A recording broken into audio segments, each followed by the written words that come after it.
Olá, tudo bem? Hoje no programa tem uma entrevista sobre verminoses na bovinocultura. Trabalha com pecuária de leite? Você vai saber como controlar dois problemas comuns nas propriedades, doença de casco e mastite. Fique ligado, o Ouro Fino em Campo está no ar.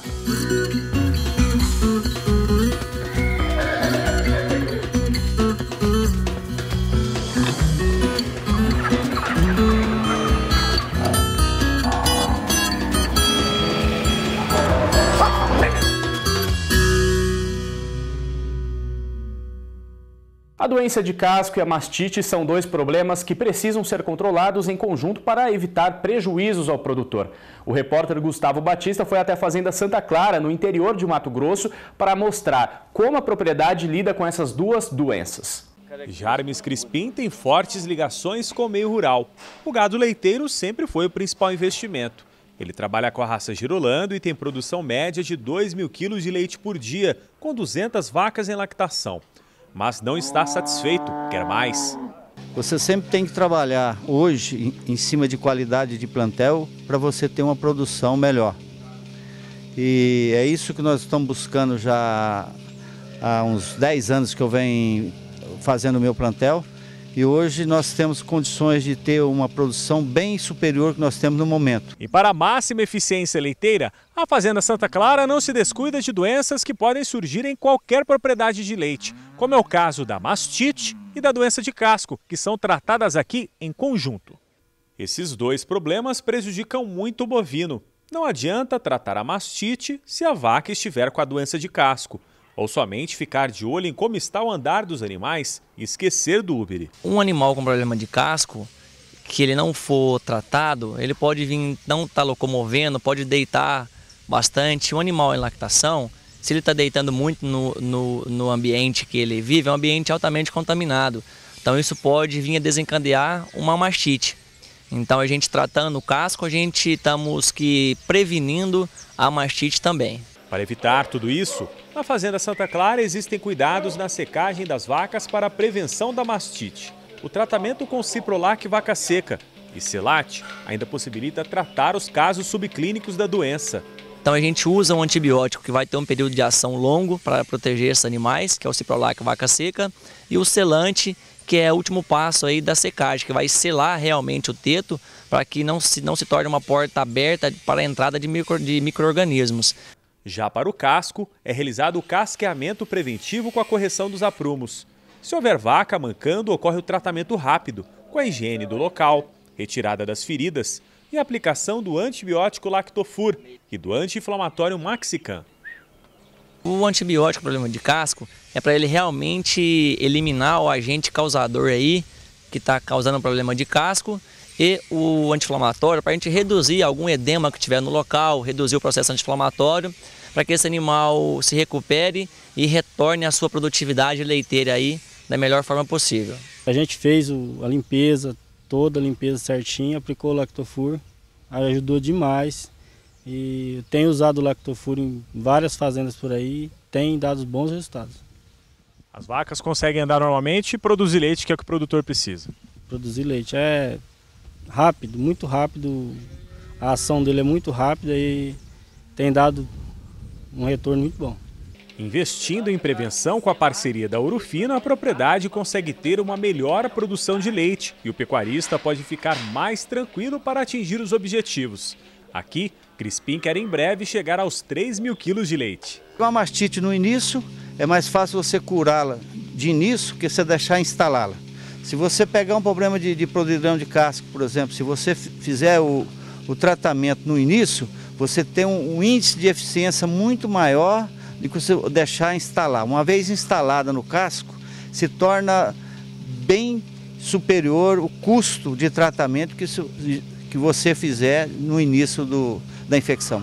A Ouro Fino hoje, em termos de qualidade de produto, não se discute.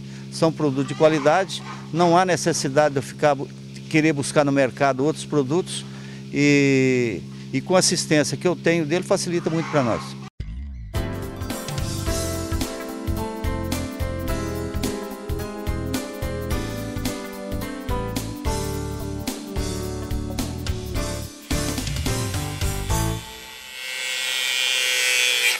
Seja para gado de corte ou leite, a Ouro Fino tem a solução certa. Para conhecer o portfólio completo da empresa, acesse ourofinosaudeanimal.com.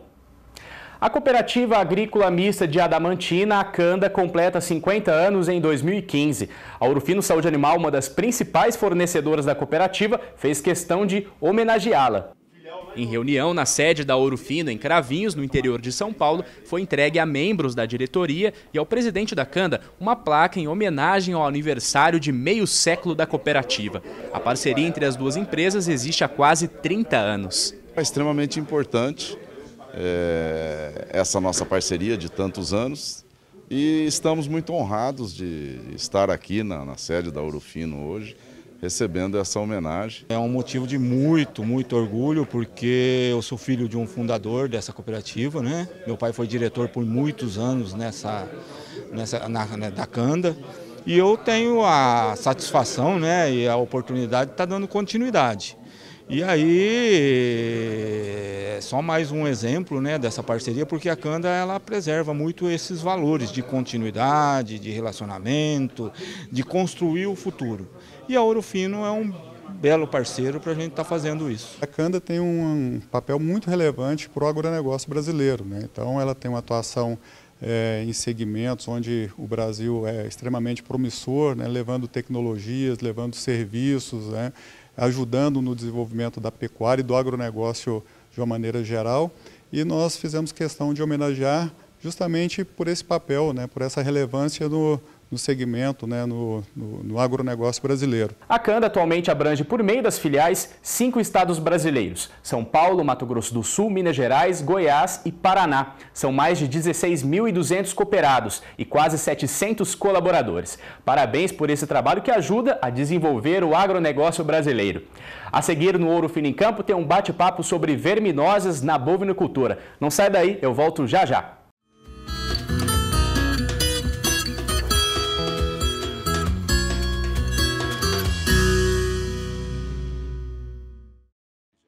O programa sanitário agora tem marca. Foz, seu rebanho em ótima fase.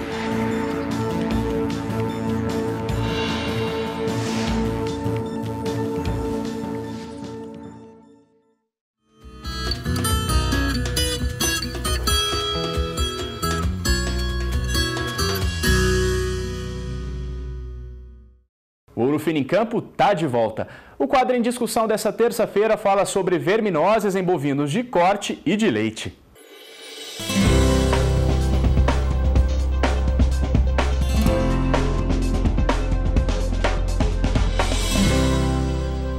Os vermes causam prejuízos porque interferem na produtividade dos bovinos. Em alguns casos, podem levá-los à morte. Mais informações eu converso com Paulo Fantinato Neto, que é professor do curso de Medicina Veterinária do Centro Universitário Moura Lacerda. Paulo, seja bem-vindo ao programa. Muito obrigado, eu agradeço muito o convite. Paulo, primeiro então a gente precisa esclarecer o que são os vermes, quais os tipos, né? O que eles podem então ocasionar para os rebanhos de corte e de leite. Bom, na verdade, Márcio, nós temos vários tipos de verme. Nós temos vermes redondos, vermes achatados. E como você disse anteriormente, o principal problema é justamente essa perda na produtividade.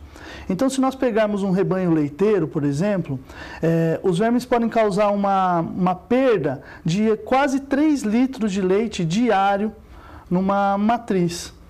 E se a gente pegar gado de corte, mais precisamente no confinamento, nós podemos ter animais chegando ao confinamento com menos 40 quilos a menos de peso para engorda. O que significa que na hora do confinamento, o produtor vai ter que gastar mais dinheiro para engordar aquele animal. Ou seja, um problema que ele está vendo ali vai depois, né, na hora de abater esse animal, na hora de colocar o leite no tanque, ele vai perceber a diferença. Sim, exatamente. A verminose, ela tem esse problema de ser uma doença que ela é silenciosa. Então, muitas vezes, nós não percebemos, né? Ela é uma doença inaparente. Então, a partir de alguns exames específicos, né, por exemplo, que é a avaliação do número de ovos por grama de fezes, é possível a gente ver a contaminação dos animais e daí poder efetivar o controle, o tratamento em cima desses animais.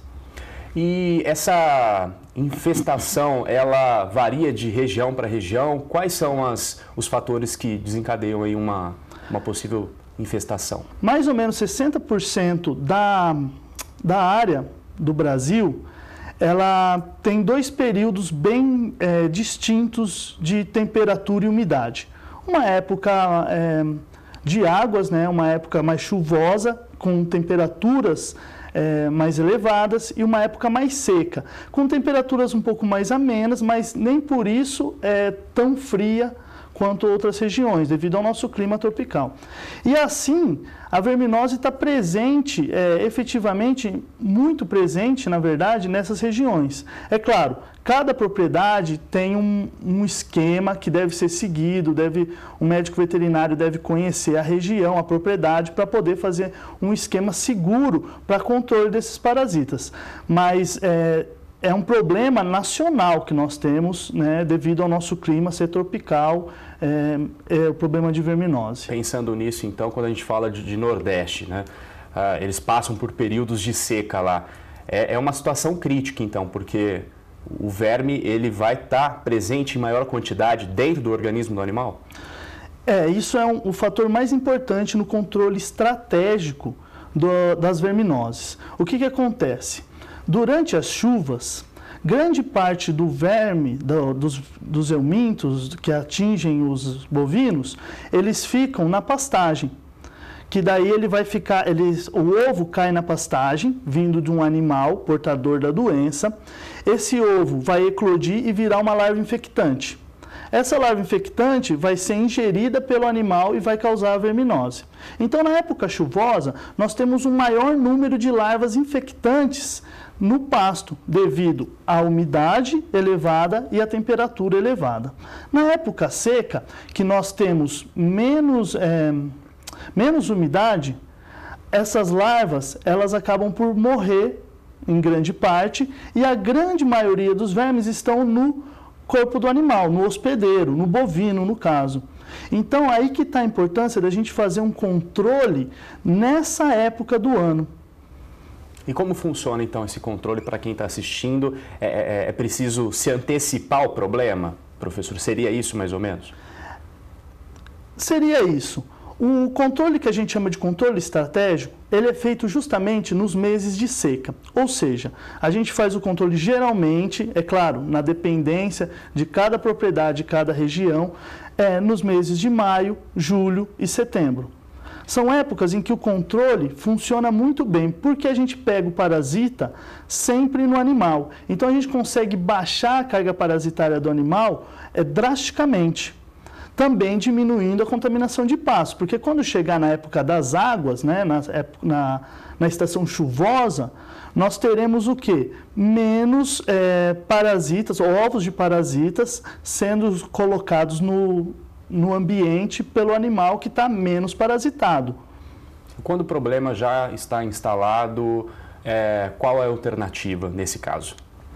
Bom, o problema já instalado, a gente vai fazer também o controle estratégico, né, que é essa vermifugação na época das secas, associado a outros controles.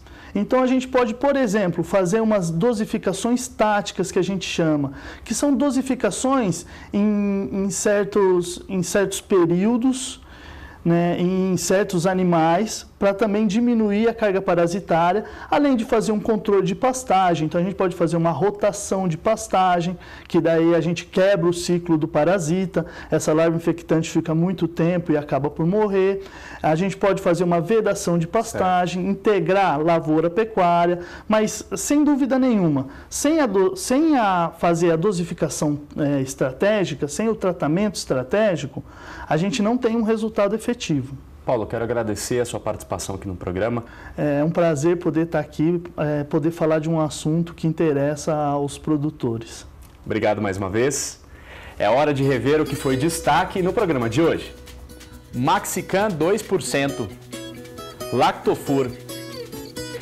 E não se esqueça de seguir sempre as doses e as recomendações de bula. Obrigado pela sua companhia, até mais, tchau!